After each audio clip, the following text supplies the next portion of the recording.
Bonjour tout le monde, j'espère que vous allez bien.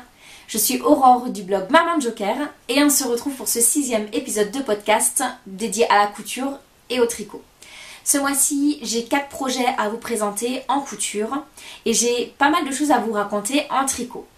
À ça, j'aimerais rajouter également une partie blabla. Je me suis vraiment rendu compte que j'ai énormément de mal à me remettre au blog. À vraiment rédiger un texte, traiter des photos, etc. Pour mon blog. Et pourtant mon blog, j'y tiens énormément, j'ai pas du tout envie de le fermer. Donc j'aurais voulu inclure, alors je sais pas si je vais les inclure systématiquement dans les vidéos couture tricot ou si je vais faire des vidéos à part, hein. Mais j'ai vraiment envie de partager avec vous nos découvertes, nos petits coups de cœur et nos sorties du week-end, etc. Donc je verrai un petit peu encore comment je vais combiner tout ça. Mais je pense que je vais garder l'idée du blog, de l'échange, du partage du blog famille et vraiment le transformer en vidéo. En vlog, c'est pas possible, j'ai clairement pas le temps de me filmer tous les jours, donc ce serait pas possible, mais vraiment partager un petit peu nos petits coups de cœur, nos découvertes, etc.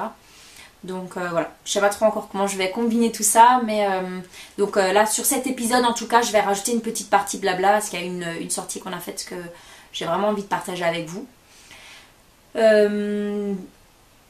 Voilà, je me rends compte que je dis systématiquement donc voilà, je vais essayer de me restreindre. L'épisode précédent c'était un gros excès de donc voilà, on va essayer de se restreindre. Pour la partie couture, on va tout de suite démarrer. Le premier projet que je voudrais vous présenter, ce sont des turbans à cheveux ou sorties de douche, je ne sais pas trop comment appeler ça. En fait, moi j'en ai un que j'utilise depuis très très longtemps. Je pense que ça doit faire au moins 15 ans, si pas 20, que j'ai ce turban à cheveux. Et je l'utilise énormément, je trouve ça très pratique pour sortir de la douche, pour pas que l'eau dégouline partout, le temps qu'on s'habille parce qu'on a froid, voilà les cheveux. Et puis les cheveux sont vraiment très très bien épongés grâce à ce turban je trouve. Donc quand après on les détache finalement ils goûtent plus du tout. Et j'en avais vraiment besoin pour Nono qui a les cheveux qui poussent énormément et qui deviennent vraiment très longs. Enfin ses cheveux poussent énormément. Ses cheveux poussent hein, de façon tout à fait naturelle, mais ses cheveux deviennent vraiment très longs. Et la sortie de douche devenait vraiment très très compliquée. Ses cheveux goûtent, elle se met de l'eau partout, le pyjama est mouillé, alors elle a une grosse auréole dans le dos qui ne doit vraiment pas être agréable pour elle. Donc je me suis dit, je vais reprendre ce turban et je vais lui en coudre pour elle. Donc j'en ai réalisé 2. En fait, à la base, je voulais en coudre un pour moi, donc un second pour moi, et puis un pour elle. Et au final, le grand que je me suis fait, c'est celui-ci. Et c'est Noéline qui l'utilise. Et moi, j'ai récupéré le petit, parce que finalement, ses cheveux sont trop longs. Et ça va pas bien sur le petit turban que j'ai fait. Enfin, j'ai voulu en faire un plus petit, mais c'était pas très stratégique. Si je dois en refaire, je referai des grands. Donc j'ai tout simplement pris mon modèle de turban que j'ai posé sur mon tissu éponge. J'ai coupé autour. J'ai fait un tout petit ourlet à la surjeteuse et ensuite un ourlet à la machine à coudre juste pour que ce soit propre. Et encore que j'aurais pu largement laisser juste surjeter.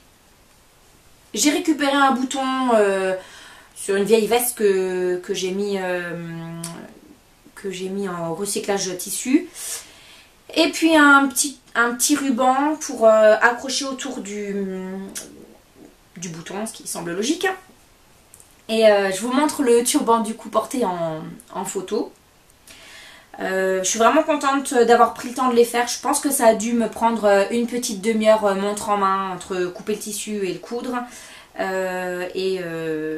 C'était vraiment une couture utile et nécessaire. Donc ça, c'est fait. Ensuite, je me suis cousu un pyjama d'hiver. Alors, pour le côté so sexy ou autre, on repassera. Hein. pas là. Hein.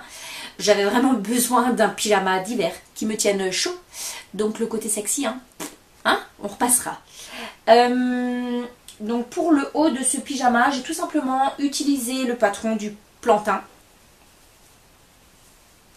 Alors, au niveau du tissu, je ne saurais même pas vous dire ce que c'est comme tissu. À l'intérieur, il est un peu en bouclette comme ça. Il est extensible dans les deux sens.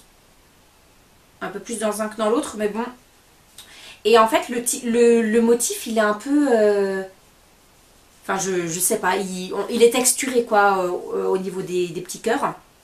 Donc, très agréable à porter, en tout cas. Enfin, le côté bouclette, j'avais un peu un doute en coupant le tissu. Au niveau, ben voilà, la sensation sur la peau. Mais au final, il tient vraiment très chaud et c'est pas trop dérangeant. Ça gratte pas ou c'est pas trop dérangeant. La seule modification que j'ai fait au niveau du patron plantain, c'est au niveau du décolleté. J'ai vraiment remonté, je ne l'ai pas me retrouver, il est mis à l'air dans le lit. Donc voilà, j'ai simplement remonté l'encolure.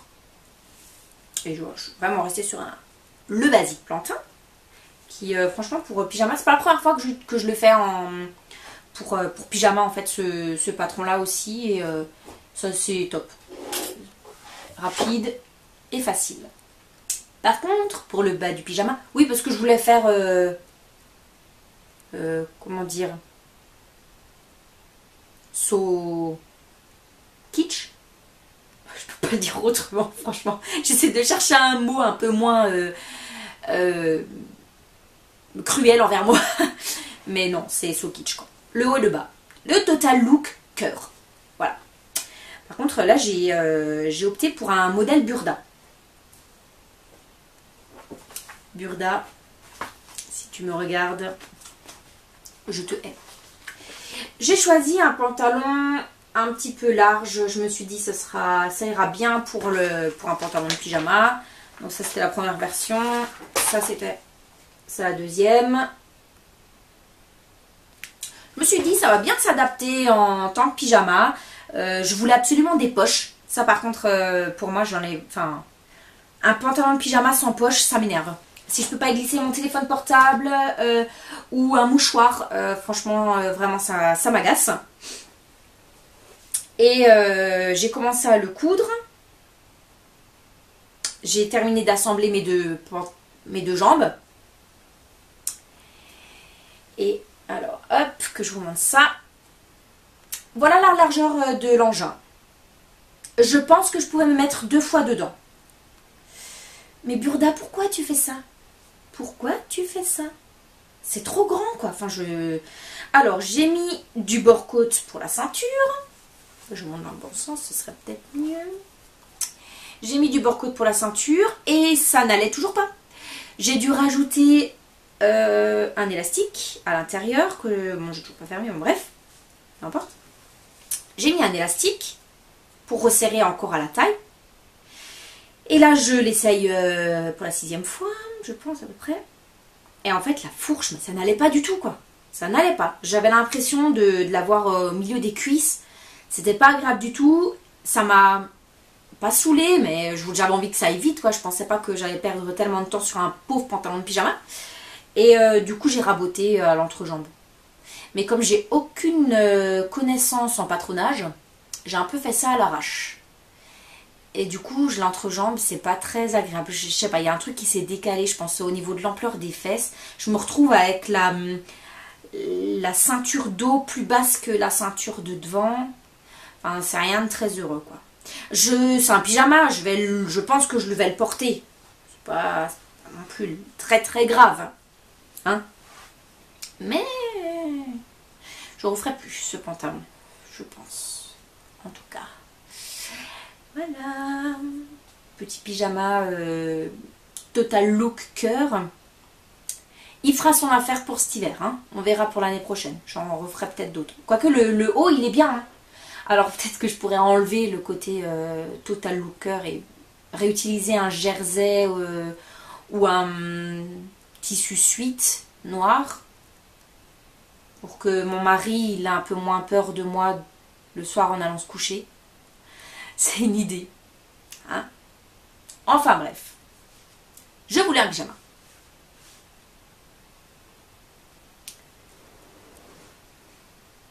Ensuite, je suis tombée un petit peu par hasard sur une des vidéos de l'usine à bulles. Je sais plus du tout comment s'appelle cette dame.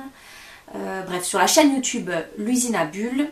Une fois de plus, parce que je sais pas la première fois que je couds des tutoriels qu'elle a fait. Mais là, je suis tombée sur ces vidéos que je connaissais pas. Elle présente un kimono, en fait. Enfin, c'est pas un kimono, c'est un gilet kimono. Voilà, c'est ça. Elle présente un gilet kimono. Et en fait, j'ai carrément flashé dessus. Non pas pour le porter tous les jours. Sincèrement, je trouve... Enfin sur moi en tout cas, hein, sur elle c'est super canon, elle est mince, ça rend vachement bien, mais sur moi ça fait vraiment sac à patate. Je pense que j'ai juste les rondeurs là où il faut pas en fait pour porter ce genre de gilet. Donc ça n'irait pas du tout pour le porter tous les jours. Mais par contre, je cherchais absolument une petite sortie de lit, enfin l'été quand on a un petit pyjama, donc pas comme le pyjama que je viens vous montrer, un truc un peu plus léger. Et en fait on sort du lit, il fait toujours un petit peu frais le matin. J'aime bien me couvrir avec un gilet. Alors j'ai des vieux gilets bien moches qui me servent bien hein, du coup juste pour traîner le matin. Mais je me suis dit que ça pouvait être vraiment super d'avoir ce petit kimono. Et en fait je l'ai cousu en même pas une soirée. Franchement en moins d'une heure je pense que je l'ai fait. Et je l'adore, je l'utilise énormément. Je l'ai utilisé tout le mois de septembre, là, dès que le soir avant d'aller au lit ou autre. Donc, je vais vous le montrer à la caméra, mais j'ai fait des photos parce que franchement on n'y voit rien, c'est juste un grand morceau de tissu. C'est d'une simplicité, mais alors extrême. Si je dois juste vous donner un conseil par rapport à ce patron, enfin ce tuto, écoutez bien ce qu'elle vous dit. Hein, quand vous devez couper le milieu devant et qu'elle vous dit faites attention de ne pas couper le tissu qui a dans la pliure qui sera votre dos, écoutez-la vraiment parce qu'en fait moi j'ai pas écouté et du coup je me suis fait une belle petite coupure en plein milieu du dos. Donc j'ai rafistolé ça comme j'ai pu. Franchement c'est voilà, là encore on est sur des habits que je porte juste pour à la maison, donc c'est pas très grave, mais je tiens quand même à le signaler, hein, voilà. Non bref, franchement, j'ai utilisé un jersey très très fin, vraiment très transparent, mais c'est juste bien pour l'été, voilà, pour se sentir quand même un petit peu habillé, plutôt que d'être à moitié habillé, je peux dire autrement. Franchement, non vraiment, je me suis dit j'en fais un, je vais voir si je le porte. Je pense qu'il y a de fortes chances que j'en fasse un deuxième, un plus long en fait, hein, parce que là il m'arrive juste au bas du dos, mais j'aurais bien voulu quelque chose d'un peu plus long, donc un peu plus long et peut-être un tout petit peu moins large, voilà. Mais je me pencherai dessus peut-être une autre fois. Là je pense qu'il va être lavé, rangé, et je sortirai le Total Looker pour l'hiver qui arrive, et mes gros gilets moches qui iront avec le Total Looker. Bref, donc voilà, on a clôturé la partie nuit et j'ai un dernier projet à vous présenter. Donc là il s'agit d'une robe. Alors en fait c'est un tissu que j'ai acheté il y a déjà 2 ans je crois. Je l'avais acheté sur le marché hollandais. Vous savez, on a en Alsace, en Alsace il me semble, dans le nord de la France également et en Belgique, un grand marché de vendeurs de tissus hollandais qui se déplacent, et ils sont de temps en temps chez nous. Et j'avais acheté là-bas donc ce tissu en denim avec des encres marines. Et donc j'ai ce tissu dans mon stock depuis un long moment, donc 2 ans je vous disais, et je voulais absolument réaliser une robe chemise avec. Je savais pas encore quel modèle, mais je savais que je voulais ça, une robe chemise. Et j'ai mis un certain temps avant de trouver le modèle qui me plaisait. Et donc j'ai porté mon dévolu sur la robe The Cami Dress de Pauline Alice. Donc je vous montre un petit peu, je sais bien qu'à la caméra ça va pas bien rendre, j'ai fait des photos, je vous montrerai forcément en photo. Mais voilà un petit peu ce que ça donne. Donc avec une petite poche du coup que j'ai fait en contrasté denim sans motif. Et donc au niveau du col également, j'ai remis ce tissu denim neutre quoi. Et pour vraiment jouer sur le côté chemise en jean, j'ai réalisé toutes mes surpiqûres en triple épaisseur avec un fil jaune moutarde. Et vraiment pour la dernière petite touche, j'ai absolument voulu poser des boutons en pression en nacre. Donc j'ai mis du temps avant de les trouver. Finalement j'en ai trouvé sur AliExpress pour franchement pas trop cher. Et je trouve qu'au niveau de la qualité, bon, pour le moment je suis... Enfin bon, c'est pas encore passé à la machine, hein. J'ai porté la robe au boulot hier, mais j'ai pas encore mis les boutons pression à la machine. À la machine à laver, oui. Et donc, mais en tout cas, de prime abord, ça m'a l'air vraiment de bonne qualité. Donc pour le coup, je suis vraiment contente de mon achat.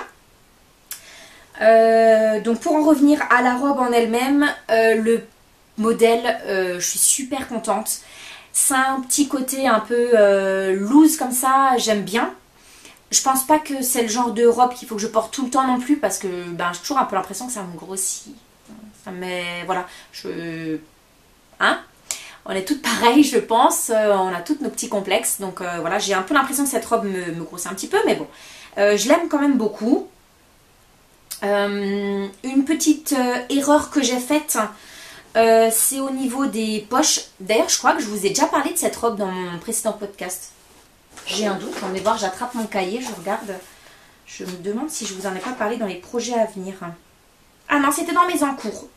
Ouais, effectivement, j'avais déjà démarré donc sur mon précédent podcast. Et je vous avais parlé des poches en fait, de mes poches que j'ai réalisées dans des tissus un peu contrastés. Enfin, un tissu denim étoile et un tissu blanc étoile. Et en fait, j'ai fait l'erreur de mettre le tissu blanc sur le côté arrière en fait de la poche. Et quand je suis debout, bon, c'est pas gênant, ça se voit pas parce qu'il y a vraiment beaucoup de volume, mais quand je suis assise, et ben finalement on voit le blanc et je trouve pas ça très élégant. Mais je le saurai pour les prochaines que je ferai parce que c'est certain, il y en aura d'autres. J'ai vraiment hâte de trouver le tissu qui ira pour réaliser cette robe mais en version cintrée. Parce que c'est vrai que j'aurais pu vous sortir le... Bah, je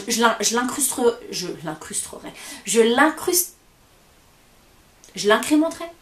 Comment je peux dire ça? Bref, je vous mettrai dans un coin de l'image le modèle en fait de la robe.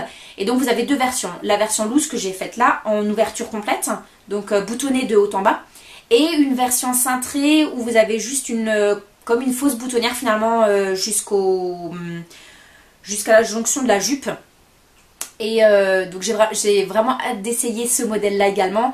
Mais là tout de suite dans mon stock j'ai plein de tissus, mais pas de tissus qui iraient pour ça. Donc on verra. Je vous parlais également donc dans le précédent podcast qu'au niveau des épaules c'était assez cintré. Enfin j'étais pas à l'aise. J'avais l'impression que je pouvais pas trop tirer au niveau des manches, de l'emmanchure et des épaules. J'avais recoupé en fait mes coutures de côté et j'avais du coup recousu avec 1 cm de plus. Je crois que je gagnais 2 cm en tout si je dis pas de bêtises. Et franchement malgré ça j'étais encore un peu serrée et je me suis dit bon j'essaie de la porter comme ça. Je regarde si au boulot je suis gênée. C'est vrai qu'au boulot souvent je me penche vers la gauche pour rattraper mon téléphone ou je me penche vers la droite pour rattraper mes papiers et mes stylos. Je me suis dit je verrai si vraiment toute une journée si ça me gêne ou pas. Et au final je pense que sur les 2 jours où je l'ai porté, j'ai dû 2 fois où je me suis dit oh purée, là faut pas que je tire hein, parce que sinon je vais péter mes coutures. Et en fait bon, je suis pas plus gênée que ça. Je pense que les manches je vais les garder, mais peut-être que je referai une version sans manche. du coup, où je mettrai juste un biais pour fermer en fait pour terminer proprement mes emmanchures. Mais voilà, je suis vraiment ravie de ce modèle. Vraiment, j'ai pris beaucoup de plaisir à la coudre. Elle a des défauts que j'espère pouvoir justement m'améliorer sur les prochains modèles. Mais je suis contente d'avoir gardé précieusement ce tissu pour la robe. Et c'est vraiment la robe qui va bien. Je pense que même que le modèle cintré avec ce tissu encre, ça aurait pas donné pareil. Je pense que voilà. Enfin, je suis vraiment satisfaite de ma combi tissu modèle. Et je pense que je vais pouvoir... je pourrais continuer à vous dire que j'en suis satisfaite encore un moment. Donc on va passer à la suite. Donc là au niveau des projets couture, donc en cours, j'ai rien. Toujours ma chemise burda que j'ai toujours pas avancé, mais bon, hein, on va pas revenir là-dessus. Mes projets à venir, j'ai un cadeau de naissance à faire pour une amie que je vois bientôt. Donc là les tissus sont actuellement dans la machine. Je suis exprès aller au magasin pour acheter du tissu parce que je voulais vraiment prendre le temps de choisir. Je sais ce que je veux coudre en fait dans ma tête, donc je voulais que ça aille avec. Voilà. Donc j'ai trouvé les tissus que je voulais, je suis super contente. Donc ça je vous montrerai sur le prochain épisode de podcast. Au-delà de ça, en couture, j'ai trop rien en tête. En règle générale, c'est vrai que ça se fait un peu au fur et à mesure des jours qui passent, un petit peu quoi. Donc on va passer à la partie tricot. Pour le tricot, j'ai donc, au-delà de mes projets, j'ai des achats à vous présenter et une application, plus une petite surprise. Les gens qui me suivent sur Instagram sont déjà un petit peu au courant, mais je voudrais vous en parler un petit peu plus longuement ici sur ce podcast. Donc on commence par les projets finis, donc je n'en ai pas. Je pensais que j'aurais fini mon pull de Isabelle Kramer, finalement non, donc c'est toujours un en cours. Donc le pull modèle, j'arrive pas à le dire, on the beach, je suis nulle en anglais. Bref, j'ai fini mon corps, la première manche, et donc j'attaque tout juste la seconde manche. J'avais vraiment beaucoup d'espoir de l'avoir fini pour le podcast, et finalement non. Mais bon. Donc je reparlerai de ce modèle plus longuement donc dans le prochain épisode de podcast quand je l'aurai fini. Je pense qu'en un mois je devrais avoir fini une manche. Ça devrait être jouable. La seule chose que je voudrais en dire, c'est juste que c'est vraiment un bon modèle pour les débutants. Il est vraiment très simple, quoi. J'ai eu vraiment très peu de difficultés. Donc super. J'ai vraiment hâte de le finir et de pouvoir le porter. Là, c'est juste la bonne saison, l'automne, pour pouvoir porter ce pull. Qui n'est pas non plus extrêmement chaud, mais qui sera vraiment juste bien pour l'intersaison. Donc voilà, c'est le seul projet que j'ai en cours et j'en ai pas d'autres. Mais ça devrait pas tarder. Alors pour les achats, ma belle-maman m'a emmenée dans un magasin. Alors elle m'y avait déjà emmenée, mais il y a longtemps, il y a au moins 10 ans je pense. Et donc c'est un magasin de laine qui s'appelle La Grange à Laine. Il y a donc un magasin ici dans le Haut-Rhin, il y en a un second dans le Bas-Rhin. Donc là dans le Haut-Rhin, donc il se situe à Heimsbronn. Pour le Bas-Rhin, je sais pas du tout. Je sais que c'est dans la zone strasbourgeoise, mais je me souviens plus du tout le nom de l'endroit où il est situé. Et donc j'y suis allée avec ma belle-maman, c'était chouette de pouvoir partager ce moment avec elle. Par contre au niveau des laines, je m'attendais à trouver des choses peut-être un petit peu plus modernes, mais bon, j'ai quand même trouvé mon bonheur. Donc après bon, c'est essentiellement des laines acryliques, donc financièrement très accessible.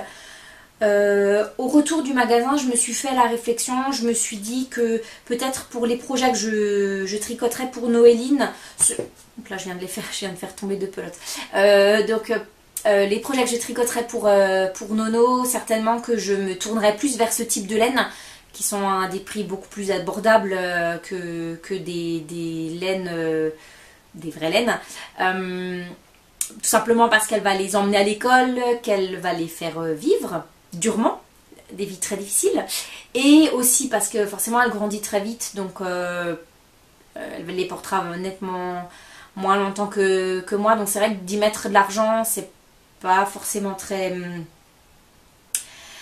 pas que c'est pas pratique, mais voilà quoi, je vais pas jeter l'argent par les fenêtres ou me dire qu'après ça va terminer à la benne à vêtements au bout d'un an que ça aura été porté, enfin du coup 6 mois, parce qu'elle les portera que sur les périodes d'hiver.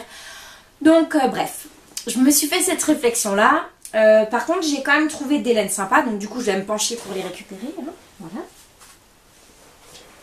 Donc j'ai trouvé ces laines, Lamy Yarns. Je sais même pas si on dit série ou édition, ou je sais pas comment ça s'appelle, bref, de nom Canada. Donc c'est 60% acrylique, 40% laine. Et donc un gris et un bleu-vert pétrole. Voilà, bref, que je vais associer pour faire, je pense, très certainement le Zest-Off.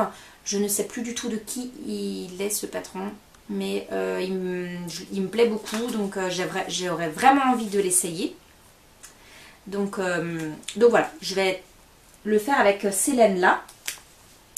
Et j'ai ensuite trouvé ces laines-là, donc Rico Design.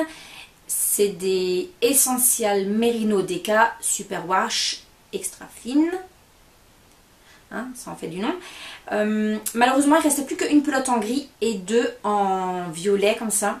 Je sais pas si je vais me faire un bonnet peut-être avec, je sais pas trop.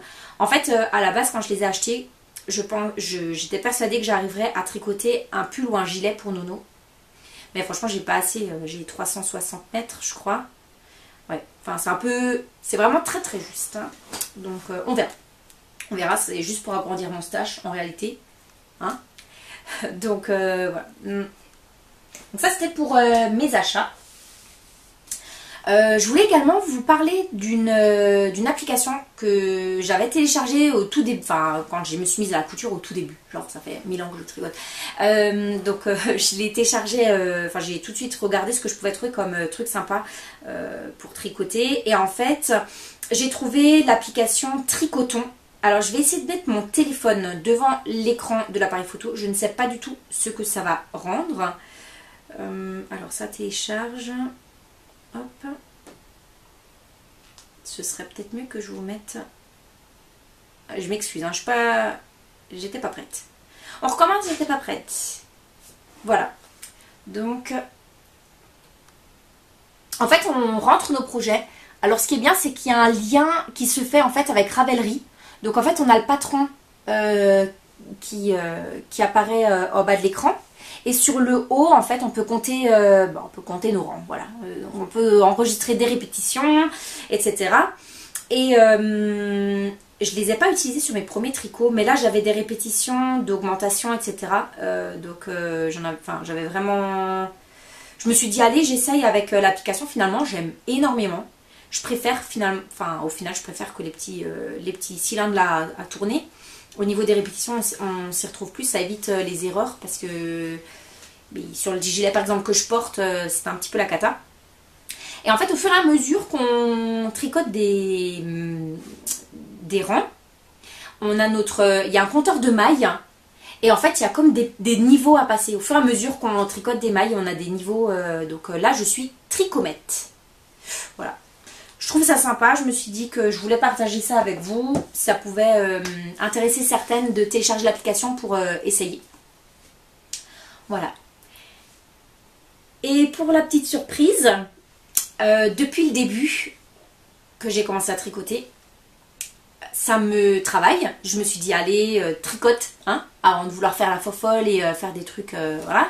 Tricote et puis tu verras ensuite. Et ça a continué à me travailler. Et j'ai craqué. J'ai craqué, c'est-à-dire que j'ai teint de la laine. Je sais pas pourquoi, j'ai envie de teindre. J'ai envie de faire de la teinture. Alors j'ai regardé les vidéos de Bibounette. Bibounette. Elle a des vidéos super sur YouTube. Après je pense que chacune doit faire sa propre expérience, expérimenter des choses. Voilà, chacune préfère... Enfin, on aura toutes des techniques qu'on préférera à d'autres. Et je pense qu'il y a plusieurs façons de faire la même chose, entre guillemets. Donc voilà, j'ai acheté de la laine sur Lily Neige. J'ai acheté également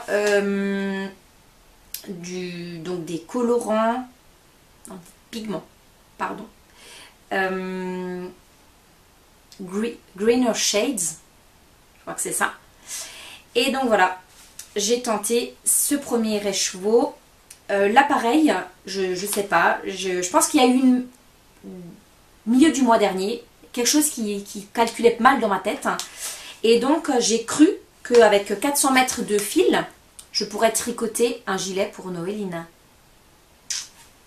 Donc 2 échecs en très peu de temps, hein. Voilà, voilà. Donc je ne sais pas du tout au final ce que je vais faire de cette laine, que j'aime énormément. Alors ça n'a pas tout à fait le rendu que je voulais. C'est-à-dire qu'à la base, je voulais vraiment un dégradé bordeaux, enfin violet foncé.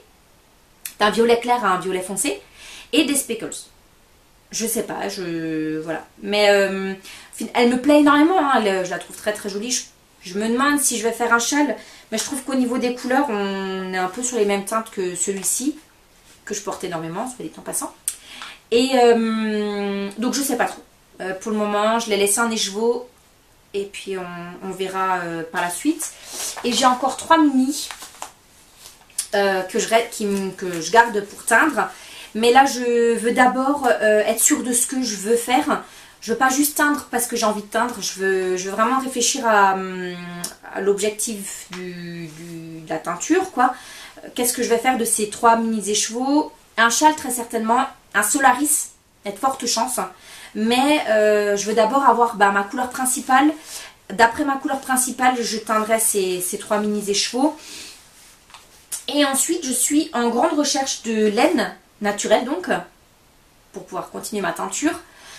Et donc là encore, il me semble... Non, c'est Imogène qui a fait sur son blog un article donc, où elle recense les sites internet où elle se fournit au niveau des laines naturelles. Et en fouillant un petit peu sur internet, j'ai découvert en fait qu'à côté de chez moi, il y a une dame qui file de la laine. Elle vend ses écheveaux de laine sur un marché. Donc elle habite d'un côté de la vallée et elle les vend de l'autre côté de la vallée. Et en fait, elle les vend au même prix que Lily Neige. Donc je pense que je la contacterai. J'aimerais bien rencontrer cette dame et peut-être voir avec elle. Je préférerais la faire travailler elle, si déjà c'est au même prix. En plus j'ai pas les frais de port, je pourrais aller me déplacer pour aller choisir mes laines. Elle a une variété de laine qui est assez impressionnante. Je vous en reparlerai là encore, je pense, dans une autre vidéo. Mais vraiment, ça me prend. J'ai envie de teindre, quoi. Je sais pas. Bon. Donc, on verra où ça va nous mener tout ça. Mais j'ai vraiment pris beaucoup de plaisir à teindre ce premier écheveau. Et j'ai hâte d'avoir le flash de ce que je veux en faire pour pouvoir la tricoter.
également vous dire au niveau de la teinture, donc malgré les vidéos de Bibounette, j'ai pas mal tâtonné en fait. J'ai mal calculé les premiers trucs. Je pense que j'ai vraiment un problème de calcul au début du mois de septembre. Je me suis retrouvée avec des gobelets d'eau avec ma poudre à l'intérieur.